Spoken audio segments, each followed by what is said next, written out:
Queridos e amados irmãos, eu estava lendo uma mensagem no YouTube e eu me deparei com essa mensagem assim, ó. Eu orei pela purificação da alma da minha mãe. Passado 4 anos, havia uma visão brilhando, só luz. E ela me falou que passou 4 anos no purgatório. E ela era translúcida e não tinha sexo.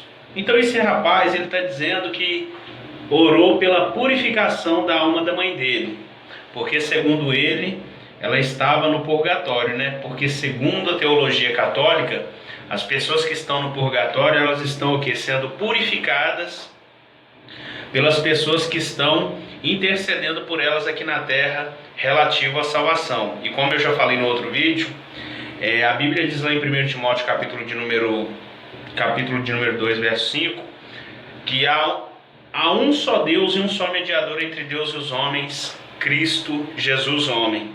Então ele diz que passado 4 anos, ele viu a mãe dele em uma visão brilhando, só luz. A Bíblia nos fala em 2 Coríntios, capítulo de número 11, que Paulo diz o seguinte: não é de se admirar, porque o próprio Satanás se transfigura em anjo de luz. Então não devemos, por causa de uma visão que eu tive, ou outra pessoa teve, ali com um ser de luz, até mesmo ali se passando por algum parente nosso, nós devamos confiar que seja realmente um ente querido nosso que faleceu, porque a Bíblia diz que os mortos, eles não retornam. E ele diz assim, ó, e ela me falou que passou 4 anos no purgatório, né? Agora, se ela vivia num plano diferente do nosso, como que ela fala com essa exatidão que passou 4 anos, né? Esquisito isso. E ela era translúcida e não tinha sexo. Ou seja, era uma visão ali, possivelmente, um demônio enganando aquele rapaz ali, se passando pela mãe dele. E outro comentário diz assim, ó, os espíritos dizem, isso aqui é outro rapaz dizendo, os espíritos dizem que a lembrança e a oração por eles é como um bálsamo. Irmãos, aprendam uma coisa. Os demônios são anjos caídos. Quando os demônios eles caíram, né, eles eram seres angelicais, de luzes. Quando eles caíram, eles viraram seres trevosos. A Bíblia diz que Deus ele nos transportou do reino do Filho de seu amor, nos transportou do império das trevas, nos transportou quando ele nos redime, quando ele nos liberta, quem? Jesus. Quando Jesus nos liberta, ele nos transporta do império das trevas para o reino do Filho do amor dele, Deus. Então, os anjos, quando eles caem, eles se tornam anjos trevosos, anjos de trevas, né? Então, os espíritos malignos, eles precisam de quê? De luz. Então, esses espíritos dizem que a lembrança e a oração por eles é como um bálsamo. Muitas das vezes a pessoa vai lá, queima vela lá no cemitério, né? Como eu estava dizendo para minha mãe é católica, eu falei para ela que o defunto ele não precisa de luz, de vela, né? Nem a pessoa que já morreu, não. O defunto, aliás, nem a alma da pessoa que já morreu, perdão, consertando aqui, nem a alma daquela pessoa precisa de vela, né? De luz. A gente sabe que são os anjos trevosos que perderam a sua luz, originalmente falando, eles necessitam de luz a todo momento. Por isso que a alma do ser humano, ela contém luz, ela é iluminada. Por isso que o ser humano, por isso que o diabo muitas das vezes ele trabalha para o ser humano pecar, viver na prática do pecado, para que eles possam ancorar nessa pessoa, para que eles possam sugar, né, a luz, o pouco de luz que a alma dessas pessoas tem. Porque são anjos o quê? Trevosos. Eles são como sanguessugas, né? Então, o que acontece? Aí essa mesma pessoa, ela vai e diz o seguinte, ela fala assim, ó, essa pessoa do comentário.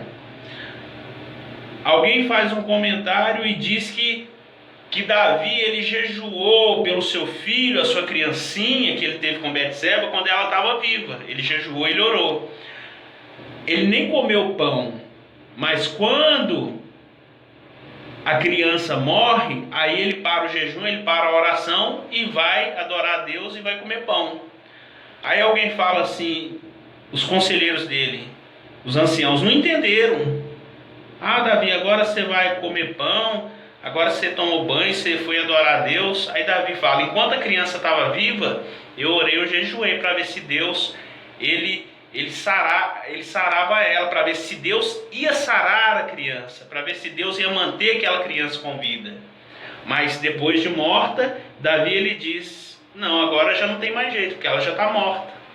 Só vou me encontrar com ela quando eu morrer, agora quando eu partir também. Está lá em 1 Samuel, aliás, 2 Samuel, capítulo de número 12, verso 22 e 23. Aí, essa pessoa pega e diz o seguinte, mas Davi, ele não jejuou por Saul, lá no capítulo 1, de 2 Samuel, capítulo 1, versículo de número 12? Mas a gente tem que entender, amados, que lá Davi, ele não jejuou por Saul, por intercessão para salvação. Davi, ele jejuou lá quando o Amalequita traz a notícia para ele de que Saul, mais o Jonatas, seu filho, havia sido morto lá na guerra, havia morrido na guerra. Quando aquele Amalequita veio trazer a notícia para Davi, Davi, com as pessoas ali, jejuaram, prantearam, né? E não somente por causa de Saul, mas também por causa de Jonatas e de todo o povo e pela casa de Israel, daqueles que haviam caído também na guerra. Então ali foi um jejum, um pranto de tristeza pelo que havia acontecido, não intercessão, oração, pranto para intercessão de salvação por aquele que havia morrido. Porque senão entraria em contradição, né? Entraria em contradição com aquilo que Davi viveu lá no capítulo 12, 2 Samuel 22, 23, versículo 22, versículo 23. Porque lá ele orou e jejuou para a criança enquanto ela estava viva. Mas quando ela morreu, Davi não orou mais e nem jejuou mais, porque a criança já era o quê? Morta. Então, olha o que a Bíblia diz aqui em 2 Coríntios 5,10, ó. A Bíblia diz assim, ó, 2 Coríntios capítulo 5, verso 10, ó, porque todos devemos comparecer ante o tribunal de Cristo. Para quê? Para que cada um receba segundo o que tiver feito por meio do corpo, ou bem ou mal. Então todos nós vamos comparecer ante o tribunal de Cristo, para que cada um receba segundo o que tiver feito por meio do corpo, ou bem ou mal. Cada um de nós vamos ter que comparecer ante o tribunal de Cristo. Todos nós vamos ter que prestar contas. Olha o que diz aqui em Romanos 14, 12. Olha o que diz Romanos 14, 12. Ó, de maneira que cada um de nós dará conta de si mesmo a Deus. Então, se cada um de nós vamos ter que dar conta de si mesmo a Deus, como que eu posso interceder por outra pessoa para a salvação? Não seria incoerente? Lá em Coríntios, agora que eu li, lá no capítulo de número 2 Coríntios 5,10, fala que todos nós teremos que comparecer ante o tribunal de Cristo. E aqui fala de maneira que cada um de nós dará conta de si mesmo a Deus. Então, ninguém pode orar depois que eu estou morto. Se eu tiver feito coisa errada aqui nessa terra, tiver rejeitado a graça de Cristo, né? A graça que Deus me ofereceu, fiz um monte de coisa errada, agora as pessoas vão orar, vão rezar por mim, e eu vou ter salvação, eu vou sair do purgatório. Não é isso que a Bíblia diz, não. A Bíblia diz que todos nós teremos que comparecer ante o tribunal de Cristo. De maneira que cada um, Romanos 14, 12, ó, de maneira que cada um de nós dará conta de si mesmo a Deus. Cada um de nós teremos que dar conta de si mesmo. Ninguém tem o poder de interceder por salvação por um morto. Nós podemos interceder no sentido de pedir Jesus para salvar alguém da nossa família que está vivo. Para Deus visitar o Espírito Santo, tocar no coração, convencer essa pessoa do pecado, né?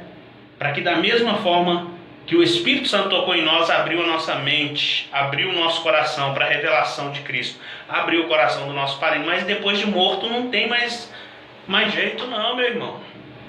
Então, eu não poderia deixar de estar mostrando essa palavra, porque a palavra de Deus é que nos liberta. E os demônios estão enganando muito. E eu vou deixar um recado aqui, para todos os padres que verem esse vídeo. Se arrependam enquanto é tempo, porque vocês vão pagar um alto preço diante de Deus. A misericórdia é agora para o arrependimento. Vocês têm a oportunidade de se arrependerem. Se não se arrependerem, Deus não vai ter misericórdia de vocês no dia do juízo final. Não importa se é líder, se teve título eclesiástico, se não teve. Vão ter um castigo mais severo, porque foram líderes e ensinaram o povo o caminho errado. Então deixo essa palavra da parte do Senhor Deus, em nome de Jesus.